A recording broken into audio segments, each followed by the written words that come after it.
parte do nosso planeta é composta de água, elemento vital para a existência da vida na Terra. Ela é encontrada nas mais diferentes formas e nos mais variados ecossistemas aquáticos. Temos as águas continentais, compostas pelos lagos, lagoas, rios, assim como os recursos hídricos subterrâneos, compostos pelos lençóis freáticos. E temos as águas marítimas, que são os mares e oceanos. Vamos conhecê-los melhor.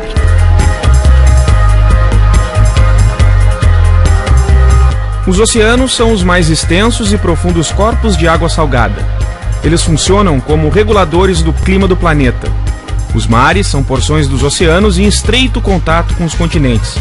Nos mares existem as algas marinhas, responsáveis pela produção de 75% do oxigênio atmosférico. Os rios e arroios são cursos de água natural que se deslocam no terreno de um nível mais elevado para um mais baixo, graças à ação da gravidade. Em geral, eles desembocam no mar, ou em um lago, ou em outro rio. A água é o elemento vital do nosso planeta.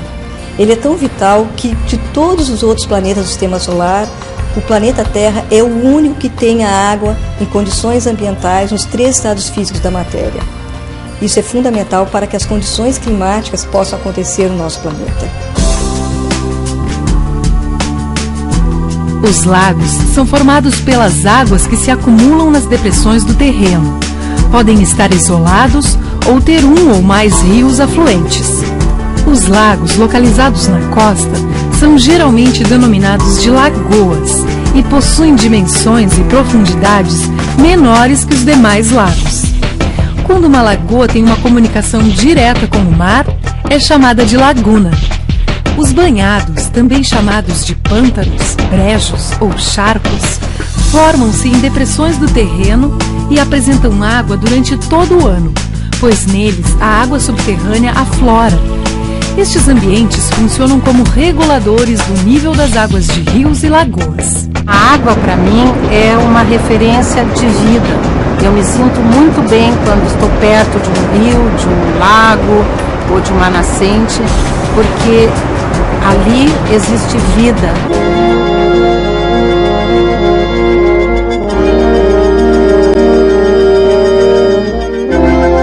As várzeas margeiam rios e lagos e apresentam um terreno baixo e alagadiço.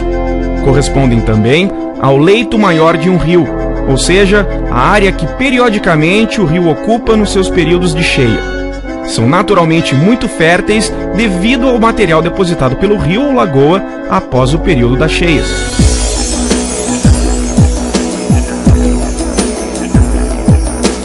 Num curso d'água, normalmente a gente tem a região das nascentes, que é onde iniciam as pequenas veias d'água, os pequenos arroios, que juntos eles vão se juntando em arroiozinhos maiores até chegar no rio principal, até chegar à área da foz desse rio, onde esse rio vai encontrar então um rio maior, ou então quando um rio chega ao mar.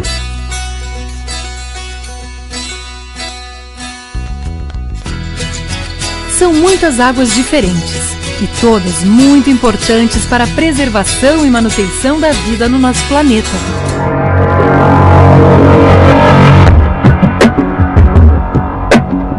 No próximo capítulo, veja como o Estado cuida de toda essa água.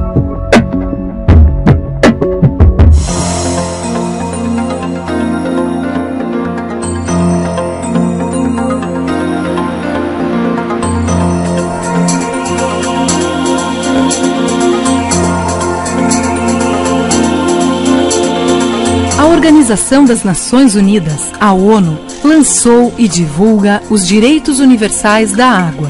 O primeiro deles diz que a água faz parte do patrimônio do planeta e que cada cidadão e nação é responsável pelo seu cuidado. No Rio Grande do Sul, os recursos hídricos são administrados com base na Lei Gaúcha das Águas. E para que a população e o governo decidam juntos os cuidados com os nossos recursos hídricos, o Estado foi dividido em regiões hidrográficas e comitês de bacias. A primeira coisa foi dividir o Estado do Rio Grande do Sul em 3 grandes regiões. A primeira delas, certamente a mais populosa e aonde a atividade econômica é bastante forte, é a região do Guaíba. A outra grande região é a região do Uruguai, que pega todo o norte do estado, pega o noroeste do estado, vem fazendo a volta e vai parar lá embaixo na bacia do Rio Santa Maria e no pequeno Rio Negro. E a terceira chama-se Bacias Litorâneas, pegando toda a faixa leste do estado, vem desde Torres, indo até São José do Norte, passando até lá embaixo no Chuí. As regiões hidrográficas são compostas por diversas bacias. A bacia hidrográfica é toda a área de captação natural da água da chuva que escoa para um corpo hídrico. Os limites são definidos pelo próprio relevo do local. O corpo de água principal dá o nome à bacia, mas ela é formada por vários contribuintes menores. Aqui elas são consideradas como unidades de planejamento. São ao todo 25 bacias no Rio Grande do Sul. Em cada uma existem os comitês de gestão, que cuidam das decisões referentes aos recursos hídricos daquela região e do uso responsável da água. Compõem os comitês de bacia os usuários da água, a população da bacia hidrográfica e também os órgãos de governo. Uma vez que esses problemas de escassez e de qualidade são produzidos coletivamente, o enfrentamento dos problemas também deve ser feito de forma coletiva. A sociedade se organiza em comitê de bacia e é a célula decisória sobre o futuro das águas. Se buscando sempre uma forma de um consenso, um melhor uso para a água naquela bacia hidrográfica. O plano de bacia é construído pelo comitê e define, a partir das condições que o rio apresenta hoje, que rio queremos no futuro. Uma decisão do comitê de bacia sobre, por exemplo, os usos futuros da água, transformada numa resolução do Conselho de Recursos Hídricos, é norma. Tem que ser seguida pelos municípios, pelo cidadão, pelo próprio Estado.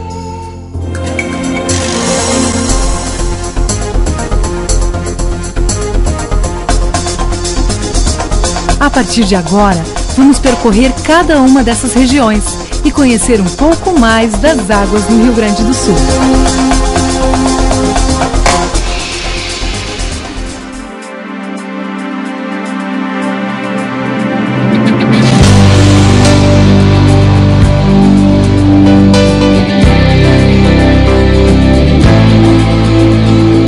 A região hidrográfica do Rio Uruguai está localizada na porção norte, noroeste e oeste do território gaúcho.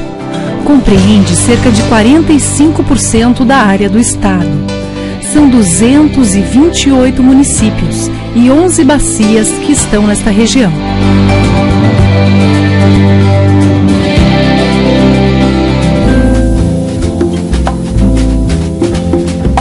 Na região hidrográfica do Rio Uruguai, as águas são utilizadas para os mais diversos fins. Vamos entender um pouco sobre alguns usos dominantes na região.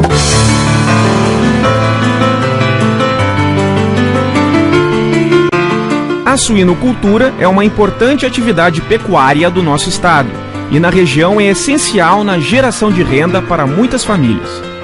Mas o uso responsável da água deve ser uma prática constante dos criadores de porcos, o que nem sempre acontece.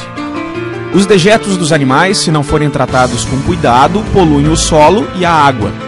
Para que isso não aconteça, a Secretaria do Meio Ambiente, por meio da FEPAM, fiscaliza a atividade e concede licença aos criadouros adequados à legislação ambiental. Outro uso importante da água na região do Uruguai é a irrigação. Este uso é o responsável por quase 100% do consumo da água, especialmente para as lavouras de arroz. Nós temos no Rio Grande do Sul aproximadamente 1 milhão de hectares de arroz irrigado.